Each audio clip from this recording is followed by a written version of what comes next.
ये कहानी ममता की है। बचपन से ही घर में ये एहसास दिलाकर पाला गया कि औरतों को बोलने का हक नहीं है। अरे ममता, जरा जल्दी जल्दी हाथ चलाओ। रोज ऑफिस में देर पहुंचता हूँ तुम्हारे कारण। लेकिन आपका सारा खाना पैक और तैयार भी है। अरे जबान जितनी चलाती हो उतना अगर हाथ चलाती ना तो शायद घर को अच्छे से मैनेज कर पाती। क्या मतलब है? क्या नहीं मिला आपको? मोजे मोजे कौन देगा? ममता भागकर पति को मोजे देती है। वो हर किसी का ख्याल रखती, लेकिन उसके घर में रोज का रोना लगा रहता। अरे माँ, आज स्कूल में टीचर ने मुझे फीस के लिए डांटा। माँ, मुझे अच्छा नहीं लगता कि स्कूल में फीस के पैसों के लिए मुझे कोई भी बात सुनाए। अरे पर बेटा, ये तो पापा करते हैं ना, सारा ऑनलाइन। मुझे तो इसकी जानकारी भी नहीं है। हाँ हाँ, बना लो बच्चों के सामने मुझे बुरा। अरे करता तो मैं ही हूँ, माना, लेकिन मुझे कोई सपना थोड़ी ना आएगा कि बच्चों की फीस जमा करनी है। अरे बताओगी तो तुम ही ना।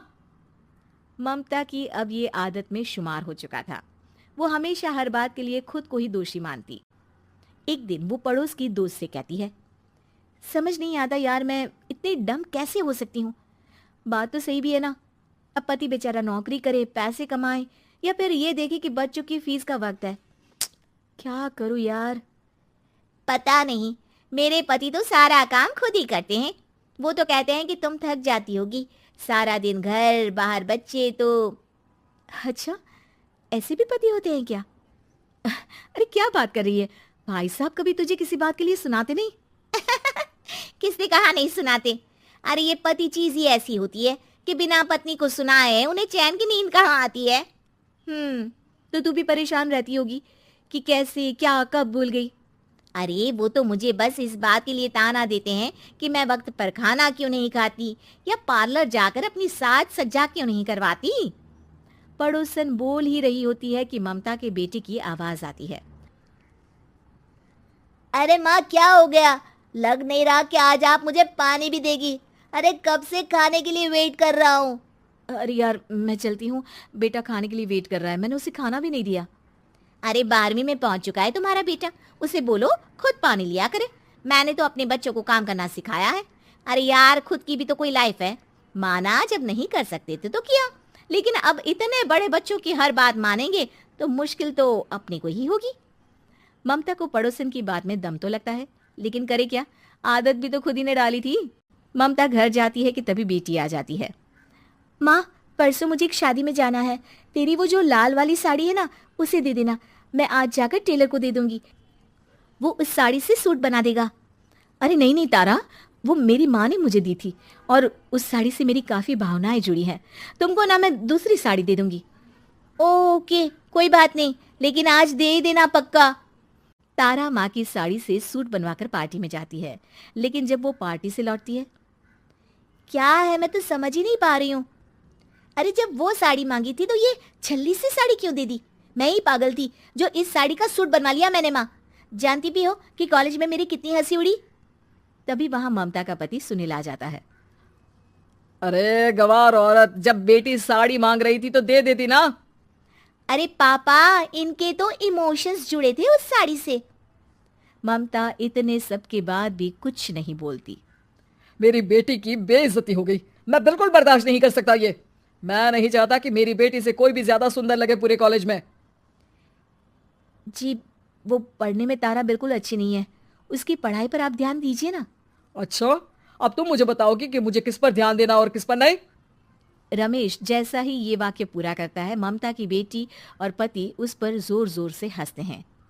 अरे ठीक है ना, पता ही नहीं चला कि कैसे वक्त इतना बीत गया।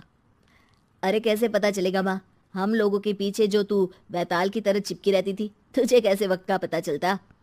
ममता को पहले सास ससुर, फिर पति और बच्चों की तरफ से इस तरीके की बातें सुनकर उसका मन बहुत दुखी रहता था। एक दिन, सुनो ना, बहुत दिनों से कमर के नीचे बहुत दर्द रहता है। कल मैंने देखा तो एक फोड़ा था। अरे ममता, एक बार अपने पति से बात करो, वो तुम्हारा फोड़ा डॉक्टर को दिखा देंगे। अरे नहीं नहीं, वो तो गुस्सा हो जाएंगे। अरे क्यों गुस्सा हो जाएंगे? तुमको दर्द है?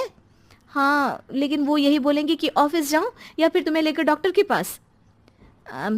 तो बेटे से ही बात कर ले। अरे वो तो मैं कर लूं, लेकिन फोड़ा है ऐसी जगह कि उसे बताते मुझे शर्म आएगी। लेकिन कुछ ना कुछ तो करना जरूरी है ना। ऐसे कब तक फोड़े के दर्द से तड़पती रहेगी? अब तो सोच रही हूँ कि इनसे बात कर ही लूं, वरना दर्द के मारे कहीं मर ना जाऊं। लेकिन शाम को, ममता, क्या किया तुमने आज? खाने के डिब्बे में कैसा खाना दिया था? दाल खराब हो गई थी। कब की थी? दाल तो मैंने सुबह ही बनाई थी, खराब कैसे हो गई? अच्छा सुनिए ना, मुझे कहना है कि अरे गरम दाल बंद करोगी तो ऐसा ही होगा ना। बेइज्जती हो गई सबके सामने मेरी।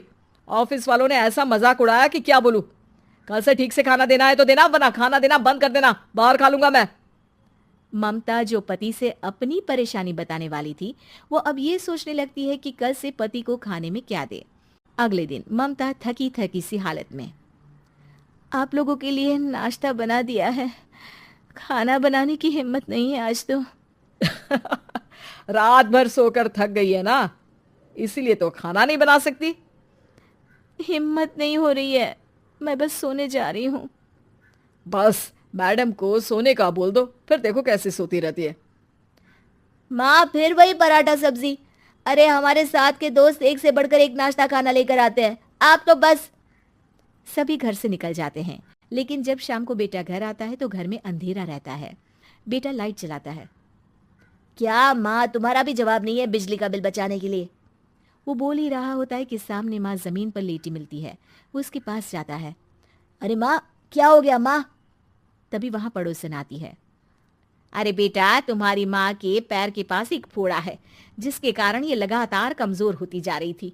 मैंने उसे पहले ही कहा था कि घर में बता दो, लेकिन तुम्हारी माँ किसी को तंग करना नहीं चाहती थी। तभी वहां डॉक्टर आ जाता है।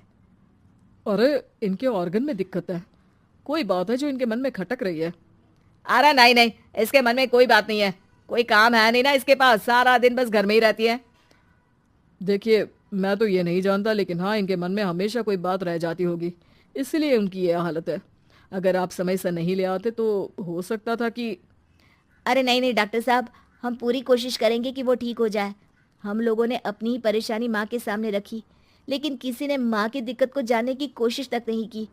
हाँ, मैंने भी ममता को हमेशा घरेलू जरूरत से ज्यादा काम का नहीं सोचा था। ममता को होश आता है और वो खुद को अपने बेडरूम में देखती है। वो उठने की कोशिश करती है कि माँ, अब आप नहीं उठेंगी, हम लोग है ना, हम लोग आपको पूरी तरह से खुश रखने की कोशिश करेंगे।